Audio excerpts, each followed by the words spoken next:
watching Starring Entertainment. Palawan ay mananatiling matatag, maaasahan, at mapagkakatiwalaan. At ito ay testament ng aming serbisyo na ibinibigay sa mga Pilipino. Kaya proud po ako i-share sa inyo na base sa mga latest survey results ng aming mga research agencies, ang Palawan Group of Companies ang nananatiling most trusted pawn shop company at most trusted remittance company sa buong Pilipinas. At hindi po ito mangyayari kung hindi dahil sa tulong po ninyo at sa tulong din po ng milyong-milyong Pilipino.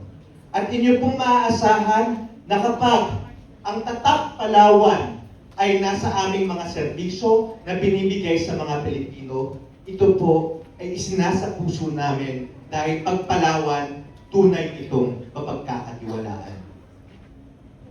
Itong mga nakaraang taon po ay amin ding pinagmamalaki na ang Palawan po ang tinuturing ngayon na may pinakamalawak na BRICTEC network. So lagi niyo pong naririnig ang salitang BRICTEC. Pero ano po ba ang ibig sabihin ng BRICTEC? Ang BRICTEC po ay kombinasyon ng pagkakaroon ng isang brick and mortar network at isang technology or digital network. Ang Palawan po ngayon ay mayroong more than 3,800 branches nationwide.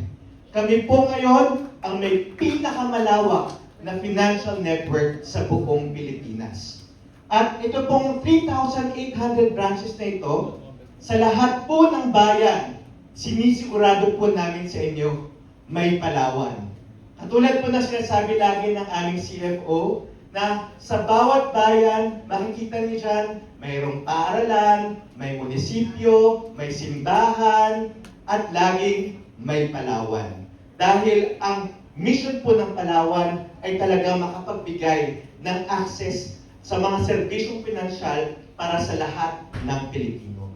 Pero bukod po sa ating network, amin din pong ipinagmamalaki ang aming digital app.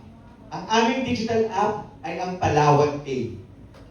So ang Palawan Pay po ngayon ay mayroon ng more than 23 million users.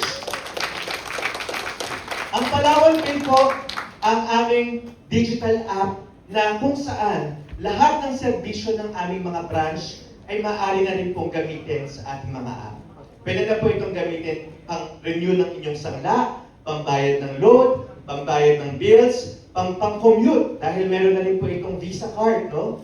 So ito po ay magagamit sa pang-araw-araw nating serbisyong pinansyal. Ready na?